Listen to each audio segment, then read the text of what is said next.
إن الحمد لله نحمده ونستعينه ونستغفره ونعوذ بالله من شرور أنفسنا ومن سيئات أعمالنا من يهده الله فلا مضل له ومن يضلل فلا هادي له أشهد أن لا إله إلا الله وحده لا شريك له وأشهد أن محمدا عبده ورسوله صلى الله عليه وعلى آله وأصحابه ومن اهتدى بهداه إلى يوم الدين. قال الله تعالى: يا أيها الذين آمنوا اتقوا الله حق تقاته ولا تموتن إلا وأنتم مسلمون. وقال: يا أيها الذين آمنوا اتقوا الله وقولوا قولا سديدا يصلح لكم أعمالكم ويغفر لكم ذنوبكم ومن يطع الله ورسوله فقد فاز فوزا عظيما. أما بعد فإن أصدق الحديث كتاب الله وخير الهدي هدي محمد صلى الله عليه وسلم وشر الأمور محدثاتها وكل محدثة بدعة وكل بدعة ضلالة وكل ضلالة في النار. Ma'asyiral muslimin jamaah Jumat rahimani Allah wa iyyakum. Alhamdulillahi rabbil alamin. Segala puji bagi Allah Subhanahu wa taala. Alhamdulillahi rabbil alamin. Kita bersyukur kepada Allah Subhanahu wa taala atas limpahan rahmat-Nya kepada kita, atas karunia yang Allah Subhanahu wa ta'ala terus dan terus tiada henti Allah berikan kepada kita semua. Kenikmatan duniawi, keamanan, harta benda, tempat tinggal, kedudukan, jabatan, pekerjaan, keluarga, anak dan seterusnya Allah berikan kepada kita semua.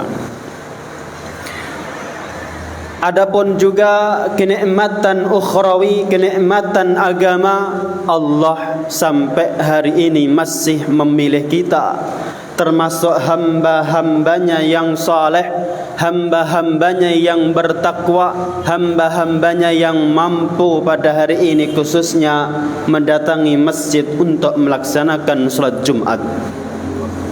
Itu semua tidak lepas dari nikmat Allah Subhanahu wa taala. Salawat serta salam semoga tercurah atas Nabi kita Muhammad sallallahu alaihi wasallam yang telah banyak mengajarkan kepada kita perkara-perkara yang kita butuhkan, mengajarkan kepada kita berbagai macam bentuk kebaikan dimanapun dan kapanpun. Meskipun sekarang kita hidup di zaman modern, Rasulullah sallallahu alaihi wasallam diutus 1400-an tahun yang lalu, akan tetapi petunjuk beliau masih bisa kita laksanakan dan masih terus kita butuhkan, baik dalam menghadapi kondisi aman ataupun dalam kondisi sedang Allah berikan musibah atau cobaan, baik dalam menghadapi segala macam problematika hidup yang datang dari diri kita sendiri maupun dari orang lain, semuanya telah Rasulullah sallallahu alaihi wasallam ajarkan kepada kita, baik yang berkaitan dengan bernegara, berpolitik, maupun yang berkaitan dengan kita berdagang, berniaga pun syariat Islam telah mengajarkan kita adab-adab yang seharusnya kita lakukan. Ma'asyiral muslimin jamaah Jumat rahimani Allah wa iyyakum, tidak lupa malah kita senantiasa meningkatkan ketakwaan kita meningkatkan iman kita, meningkatkan amal saleh kita yang tentunya sangat kita butuhkan di dalam nanti menghadap Allah Subhanahu wa taala. Tatkala kita menghadap Allah Subhanahu wa taala, harta benda pun tidak lagi bermanfaat, keluarga yang kita banggakan pun tidak lagi bermanfaat, jabatan yang kita perebutkan pun juga tidak lagi bermanfaat jika tidak memiliki iman dan amal saleh. Maka yang bermanfaat, yang akan memberikan kepada dia kebahagiaan yang hakiki adalah iman dan amal saleh. Jamaah Jumat rahimanallah wa iyyakum. Rasulullah sallallahu alaihi wasallam telah menjelaskan kepada kita dua tipe orang. Rasulullah sallallahu alaihi wasallam menjelaskan kepada kita dua tipe orang, dua macam orang yang tidak pernah merasa puas, yang tidak pernah merasa cukup. Rasulullah bersabda, "Man humani la yashba'an." Ada dua orang, ada dua tipe orang, ada dua golongan di mana dua orang ini tidak akan pernah merasa cukup. Adanya kurang, kurang dan kurang. Terus merasa belum memiliki apa-apa. Yang pertama kata Rasulullah sallallahu alaihi wasallam, talibu ilmin. Mereka para penimba ilmu, penuntut ilmu yang belajar. Tentunya orang yang benar-benar belajar, semakin dia belajar akan semakin tahu dan sadar betapa banyak ilmu yang belum dia pelajari. Semakin dia mengarungi lautan ilmu, semakin dia banyak membaca buku, atau semakin dia banyak mendengarkan tausiah, kajian atau para penyampai-penyampai ilmu, maka akan semakin terbuka bahwa dirinya belum punya apapun. Masih banyak ilmu-ilmu yang belum dia pelajari, masih banyak pengetahuan yang belum dia kuasai. Itulah yang pertama. Adapun yang kedua kata Rasulullah sallallahu alaihi wasallam, wa talibu mal. Mereka yang mencari harta benda, mereka yang mencari kekayaan, mereka yang mencari uang, maka semakin sibuk dalam bekerja mencari uang, mencari harta kekayaan, maka akan semakin besar dorongan dia untuk mencari yang lebih.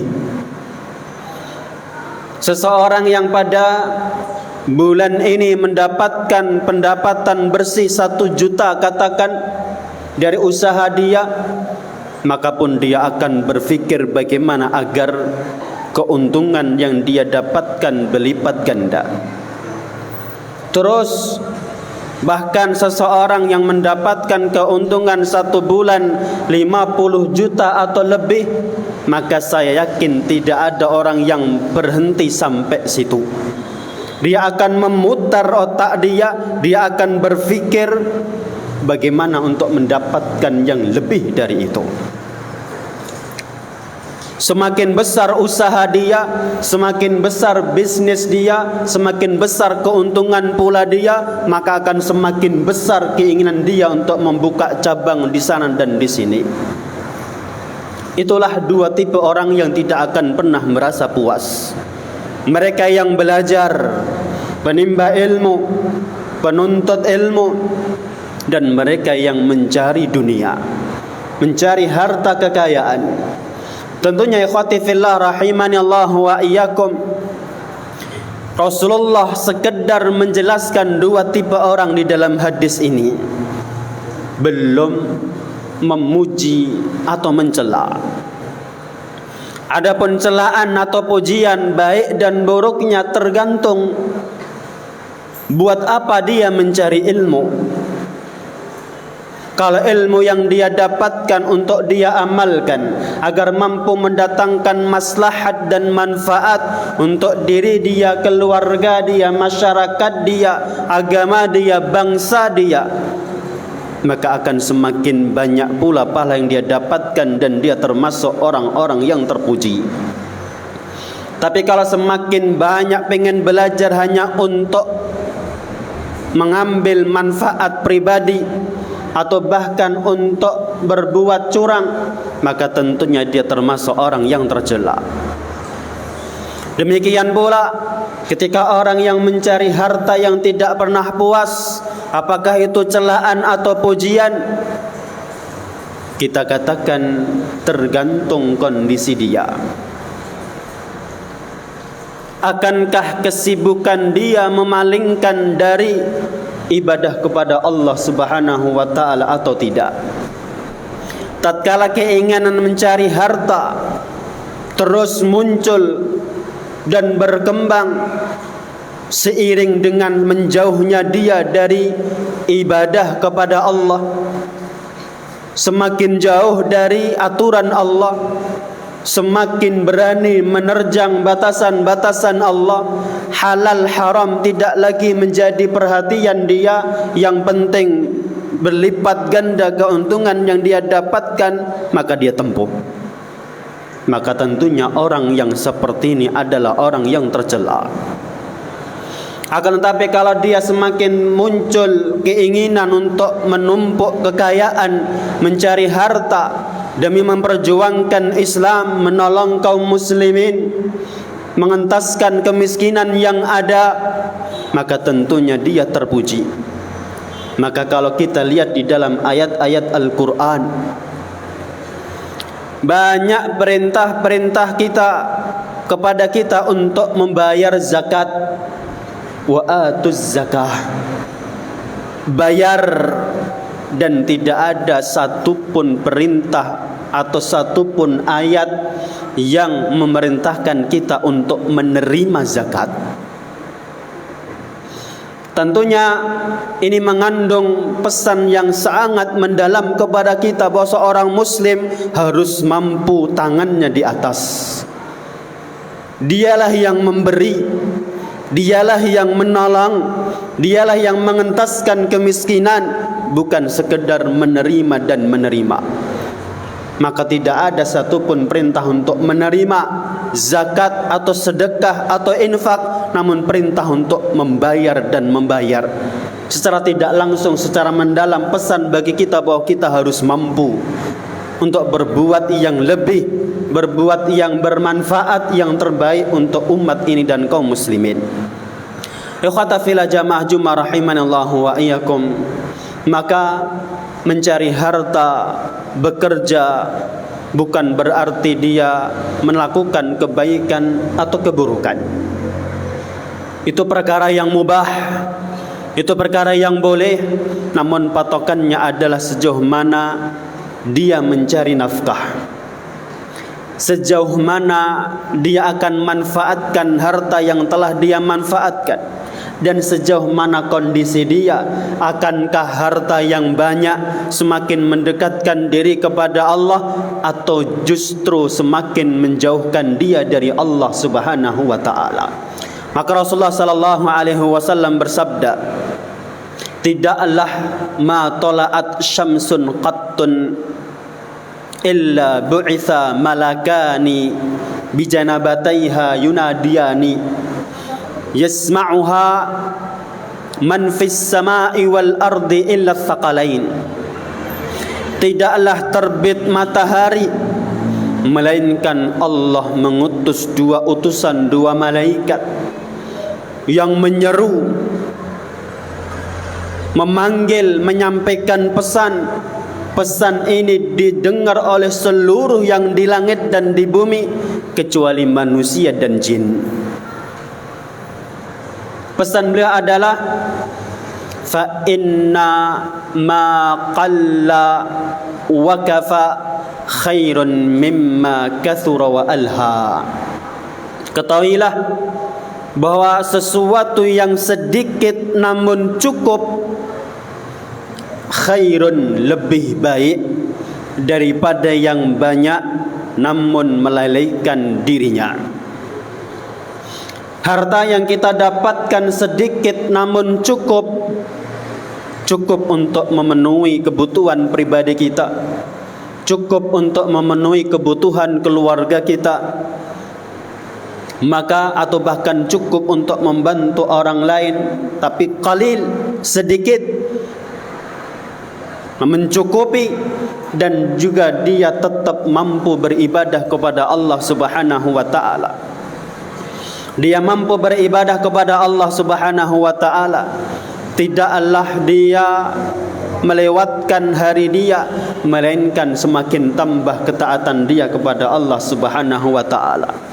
Salat dia pun masih terjaga, sedekah infak pun masih dia lakukan semampu dia, wiridan membaca Al-Quran, berzikir kepada Allah pun terus dia lakukan tanpa ditinggalkan di tengah kesibukan dia. Maka itu lebih baik, khairun, lebih baik, lebih afdal, lebih utama, lebih besar pahalanya, mimma kathura, daripada mereka yang memiliki harta banyak, daripada mereka yang memiliki kekayaan yang melimpah, akan tetapi kekayaan tersebut memalingkan dirinya dari Allah Subhanahu wa taala. Yang seharusnya dia mampu salat tepat pada waktunya, akan tapi karena kesibukan dia menumpuk harta, maka pertama mungkin ditunda, nanti, masih waktunya masih panjang, nanti hingga akhirnya pun solat terlewatkan tanpa dia sadari. Saat harus meluangkan waktu merenungi diri, melihat apa yang telah dia lakukan, ibadah apa yang telah dia lakukan, namun tergantikan dengan memikirkan usaha-usaha dia, mengembangkan bisnis dia. Hari ini untung sekian, rugi sekian, hari ini utangnya ini, piutangnya ini, dan seterusnya. Maka Allah pun juga menegaskan, alhaakumut takatsur,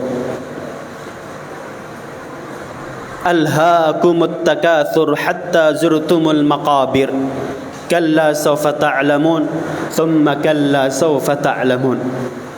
Di sini Allah Subhanahu wa taala juga mengingatkan kita agar hati-hati terhadap harta yang banyak, yang melimpah, seringkali melupakan kita.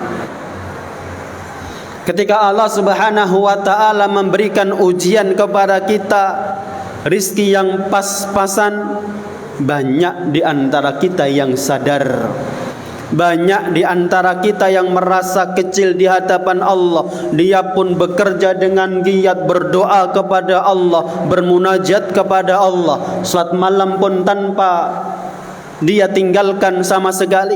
Dia sadar membutuhkan bantuan Allah Subhanahu wa taala agar dilapangkan rizkinya, dicukupkan rizkinya. Akan tetapi manakala seseorang Allah berikan cobaan dengan kelapangan rizki, kemudahan rizki, seringkali dia pun lalai, seringkali dia pun lupa. Solat yang sering dia jaga pun lambat laun dia tinggalkan. Zikir rutin atau membaca Al-Quran yang dia sering jaga, maka pun digantikan dengan sibuk menghadapi tamu dan bekerja sama dengan mitra-mitra dia. Waktu yang bisa dia bercengkerama dengan keluarga, memberikan kebahagiaan kepada keluarga, ngobrol santai bersama keluarga pun seringkali tersita, terkuras, terambil, terampas oleh kesibukan kita. Akhirnya pun hubungan dengan keluarga semakin jauh. Belum lagi ditambah birokrasi lain yang terkadang harus panjang, harus muter demi mendapatkan perizinan yang dia inginkan.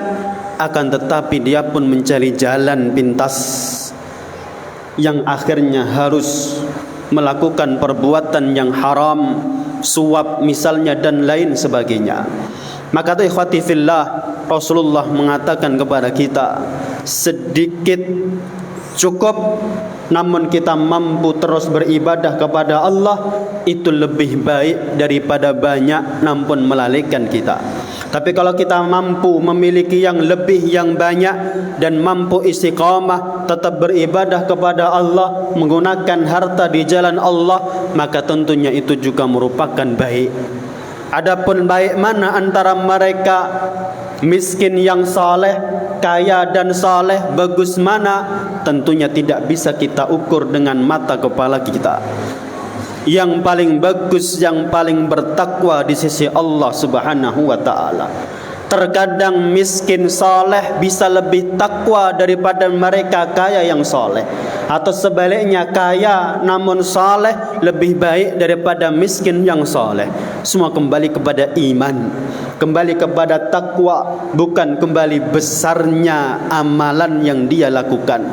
1.000 rupiah yang diinfakkan oleh seorang miskin bisa saja lebih gede pahalanya daripada 1 juta yang diinfakkan oleh seorang yang kaya. Maka semua kembali kepada takwa dia, sejauh mana dia penuh dengan ikhlas, sukarela mengeluarkan dari harta yang dia miliki. Semoga Allah Subhanahu wa taala senantiasa membimbing kita untuk menjadi orang-orang yang saleh, dan juga membimbing kita agar jangan sampai terlena oleh kemudahan dan kekayaan yang Allah anugerahkan kepada kita. Aqulu qawli hadza wa astaghfirullah li wa lakum innahu huwal ghafurur rahim.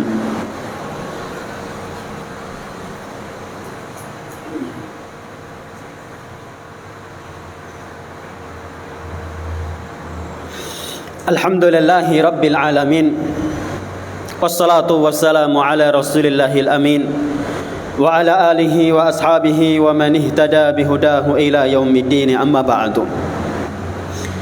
Agar kita bisa terus istiqamah, baik saat miskin maupun kaya. Miskin yang tidak membuat kita menghinakan diri dengan meminta-minta, kaya yang tidak menjadikan diri kita lupa kepada Allah yang telah memberikan kekayaan. Maka kita pun harus saling mengingat bahwa kenikmatan sekecil apapun akan Allah mintai pertanggungjawaban. Tsumma latus'alunna yawma idzin 'anil na'im. Ingatlah kalian akan dimintai pertanggungjawaban, akan ditanya atas kenikmatan yang Allah berikan kepada kita. Sekecil apapun nikmat yang Allah berikan kepada kita, maka kita akan bertanggung jawab. Meskipun harta belum kita nafkahkan, meskipun harta belum kita gunakan, masih sedang atau masih kita simpan, pun kita akan dimintai pertanggungjawaban atas harta kita, baik yang telah kita nafkahkan, yang telah kita makan, maupun yang kita simpan. Maka tidak ada satupun kenikmatan melainkan kita akan dimintai pertanggungjawaban. Pertanggungjawaban dengan apa, bagaimana kita mendapatkan harta tersebut, dan bagaimana kita menggunakan harta tersebut, dan sejauh mana harta tersebut tidak mengalahkan ibadah kepada Allah Subhanahu wa taala. Dengan mengingat ini, semoga kita pun terus sadar dan ingat bahwa harta yang Allah berikan kepada kita sekedar titipan untuk ujian kepada kita, agar bisa dibedakan mana yang amalannya baik dan mana yang amalannya buruk. Aqulu qawli hadza wa astaghfirullah li wa lakum innahu wal ghafurur rahim. Allahumma salli ala Muhammad wa ala ali Muhammad kama sallaita ala Ibrahim wa ala ali Ibrahim innaka Hamidum Majid. ربنا اغفر لنا ولإخواننا الذين سبقونا بالإيمان ولا تجعل في قلوبنا غلا للذين آمنوا ربنا إنك رؤوف رحيم يا مقلب القلوب ثبت قلوبنا على دينك ويا مصرف القلوب صرف قلوبنا على طاعتك اللهم آت نفوسنا تقواها وزكها أنت خير من زكاها أنت وليها مولاها ربنا آتنا في الدنيا hasanah wa fil akhirati hasanah wa qina adzabannar. Subhana rabbika rabbil izzati amma yasifun wa salamun alal mursalin walhamdulillahi rabbil alamin. Qimis shalah.